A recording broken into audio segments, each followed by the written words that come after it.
Turning now to debt, a shocking new statement from the White House economic advisor Kevin Hassett talking about how credit card spending is up, and that's actually good for the economy. Let's take a listen. The head of one of the big five banks in my office yesterday going through the credit card data, and just as Secretary Bessent said, credit card spending is through the roof. They're spending more on gasoline, but they're spending more on everything else too. Wow, really good. It's just great news to hear that so many people are spending more on their credit cards. That's usually a really good sign for the U.S. economy. How do you even think about that? Yeah, how could you possibly think that that is a good indicator of where things are? When your circle of like friends and peers is like credit card issuers, you know, like executives at Visa or whatever, then you think a little differently about these things. If people are using their credit card and they're paying off their balance, then great. But what is it? It's like 70-something% of people carry a balance, and the amount of balance has actually gone up even more under the Trump administration, and especially during the last 6-month period. So yeah, I would say that's actually a really bad thing, actually. We should probably cut credit cards off, but that's a whole other conversation. Remember when Trump was going to cap the interest rate? Yeah, I do. We covered it. I mean, we gave it some serious talk. In fact, somebody scolded me. I don't even remember who. They're like, why haven't you done more coverage on this credit card thing? And I was like, well, do you think it's real? And they were like, no. I'm like, well, then that's why. Okay. I mean, we covered it whenever it came out seriously. It died in Congress. And then, oops, turns out that it's never actually going to happen. Or maybe it will someday, but in the immediate term, it's not. We were trying to pair this because this is a story that we're both really passionate about. And it really makes me sick that this can even exist in the United States. So we're going to spend some time. Let's put it up here on the screen. So ProPublica, phenomenal job here. This lender said its loans would help Tennesseans. It has now sued more than 110,000 of them. So let's take some time, shall we? Is that across Tennessee, there is a company called Advance. What they have decided to do is they have sued over 110,000 people since 2015, more than any other payday lender, making it one of the largest plaintiffs of any Tennessee-based company collecting debt. In Hanson's Appalachian County, this is somebody who they profile, where nearly half of households make less than $50,000, the company has filed one case for every 32 residents over that period of time. Now, they began filing thousands of these lawsuits after Tennessee lawmakers approved something called Flex Loan, a product which was pioneered by Advance in Tennessee. The loan's $4,000 cap is 9 times higher than the limit for most payday loans. The company charges the equivalent of a 279.5% annual interest rate. Let me repeat that, a 279.5% annual interest rate. Before it became legal, payday lenders could only lend $425 and a borrower could never be required to pay back more than $500. Since then, those protections have been eliminated and now thousands of borrowers are defaulting. Flex loans only stop growing when they are completely paid off. When a flex lender declares the loan is in default or when it sues the borrower.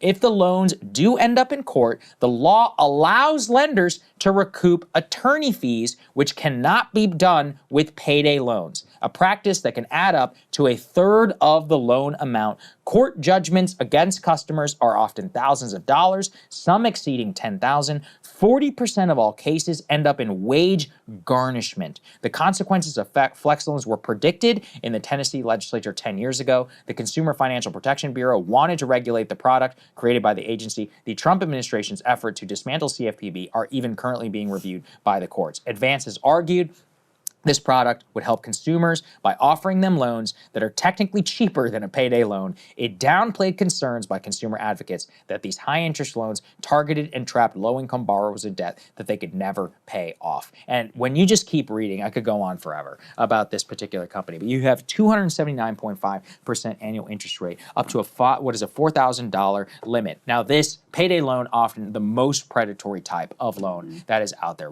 I thought that we recognized all this like 10 years ago. We effectively passed all these regulations across the country, and I was like, oh, we're good. Little did I know that in the state of Tennessee that you have a product which is somehow worse. Now, I don't know what's worse is that so many thousands of people are actually using them, which I guess shows how desperate things are, but it validates my entire view on these types of things. We're like, no, actually, we just don't allow this shit here in the U.S. We do not allow people to lend out at 280%. There's a word for it, usury, actually.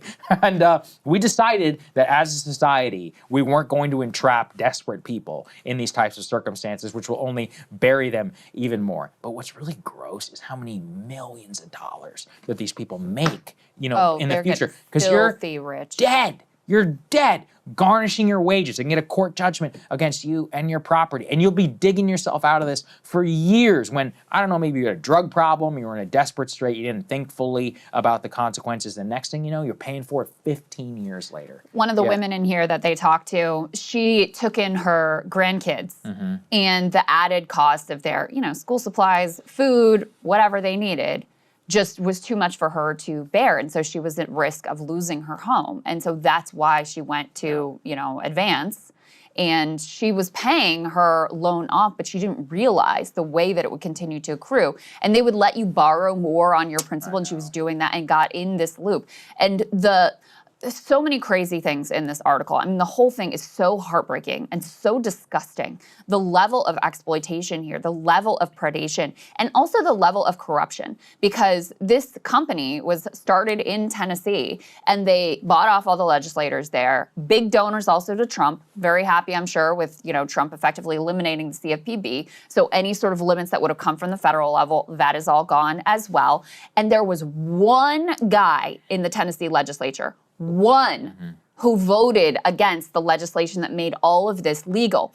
And what he honed in on, he was a lawyer, had some experience in the area, he recognized that this ability for them to recoup the attorney's fees meant that it would give them a huge incentive to basically take everyone to court and put them through the ringer. And you're talking about poor people who don't understand this system, who don't have money to hire a lawyer. So they're trying to navigate this incredibly complex bureaucracy. They have no idea what they're doing. They are never going to succeed, or almost never going to succeed. And so this was the stat that really floored me in here. Advance, this company, has brought one lawsuit for every 50 Tennessee residents since 2015. One out of every 50 residents has been sued by this company. And yet Tennessee still allows this to occur. It's just so disgusting. They've won $200 million since 2015. And it, like you said, also is just a sign of how desperate people are.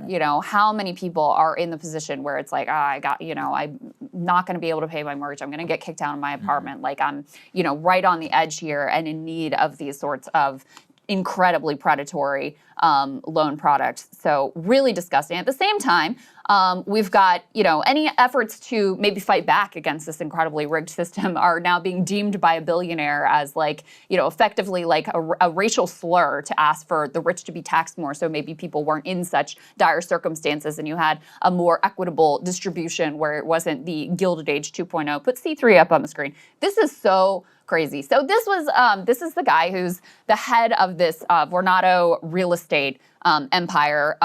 His name is Stephen Roth, and he was asked about the whole Zohran Mamdani, tax the rich, going after Ken Griffin, etc. And what he said in response to this is so crazy. And I quote, "I must say, I consider the phrase tax the rich, quote, tax the rich, when spit out with anger and contempt by politicians both here and across the country, to be just as hateful as some disgusting racial slurs, and even the phrase from the river to the sea," Mr. Roth said, referring to the pro-Palestinian phrase that some Jews believe amount to a call for ethnic cleansing. So you know how apparently Mr. Roth must feel about that phrase. He says, tax the rich is even as bad, Zagar is calling for Palestinian liberation. But to claim that that's like a racial slur, that's like saying the N-word, tax the rich, literally a call for a policy proposal at a time when billionaires, I don't know what his effective tax rate is, but in general, billionaires' effective tax rates are lower than the tax rates of probably many of the people who are getting screwed over by advanced lows, certainly by middle-class people or small business owners or whatever. And to change that, he considers to be an epithet. He considers that to be beyond the pale. Just total insanity here. Yeah, look, I mean, these guys do themselves no favors. They go on TV and they literally cry about tax. Who was that guy? What was his name? The billionaire? Oh. Cooperman? Leon. I want to say that's his name. If not, maybe I didn't. I apologize, Mr. Cooperman and your legal team. I'm purely speculating pretty sure based that on my was own memory. I'm fairly certain in terms of my recall. But Yeah, I mean, it's Yes, like you're... you nailed it. All right, good. So I remember that when they would do that, and I was like, from a purely self-interested perspective, wouldn't you want to just lay low? Like whenever you're paying nothing and you're filthy rich, how old is this guy, Stephen Roth? It's like, dude, just lay low. Like, why even try to pick this fight? But because these guys really believe that they're like the kings of the city, that Vornado Real Estate Trust or, whatever, are these people who should be worshipped. And, if you're in New York, I think the one thing that we all know is that people just love landlords in New York City. They're just the most beloved class that everybody's had a great relationship with, is the landlords. Yes. And that they in And the real particular... estate developers Right, in and the general, real too, estate yeah. developers and the landlords are just the most beloved class of figures who we really want to hear sympathetic notes from. I mean, here's the thing too, is like, when are you going to realize, we talked about this before, Roe calls the wealth tax in California an anti-revolution tax. Like, when are any of these guys going to realize you got to do a little something or else you're going to have a big problem? This type of wealth disparity, which is only set to spiral wildly with AI, this is not going to, it's not going to be good for you over the long, if there isn't some way to mitigate it, to make people feel like they're bought into this society and have some stake in what's going on. I mean, it's no surprise you have acts of political violence, including acts of violence against, CEOs. And the country looks and is like, oh, I kind of get it. I mean, should be such a warning sign and a wake-up call of where we are and how disgusted people are and how desperate they are. And yet to even call generally for tax the rich, he considers to be just beyond the pale, unacceptable. He thinks he said something in there too about how, like, these are the best of the best and we should be thanking them or something like that. It's like, oh my God, Right, buddy. exactly. Like, that is crazy. You're a real estate developer at a time when, like, the vast majority of people are like, I'm never going to be able to afford a home. Vast majority of people are like, I'll never be able to. But it's still the point. It's just like, because I'm pretty sure like those buildings are all the, I think they're like in like Times Square and all that. If I recall, it's been. I don't know. I feel like they time. do apartments too, but I don't know. I could be wrong. But it's just generally like, don't you guys have any dignity? Whenever it comes to being like self-awareness, self-awareness and dignity. Ted Turner just died. The guy who created CNN, and they don't make it like him anymore. He was I think he was like 87. Yeah, he created CNN. He was filthy rich. He was a playboy, Jane Fonda and all that. He was a landowner. He was also a big environmentalist. And also in the last 20 years, you didn't really hear much about him. He didn't use his vast media empire in his aging time to protect his wealth. He kind of just made his money and just went off. He was one of the largest landowners in the U.S. And I was like, a lot more rich people should be like Ted Turner. Like, why is it so hard, right? In your waning days to be like, okay, my time of relevance is coming to an end, and I should enjoy time with my family, whatever, and just kind of not, you had your heyday, your working time, and it's over. And yet these people, they're like, they cling to these riches with the desperation. Where, look, maybe the wealth tax wouldn't solve everything, because as long as you don't use it for the right purposes, then I don't know. But my point is just like, we got to figure out something. We need some sort of a social contract. I don't know if it includes a wealth tax.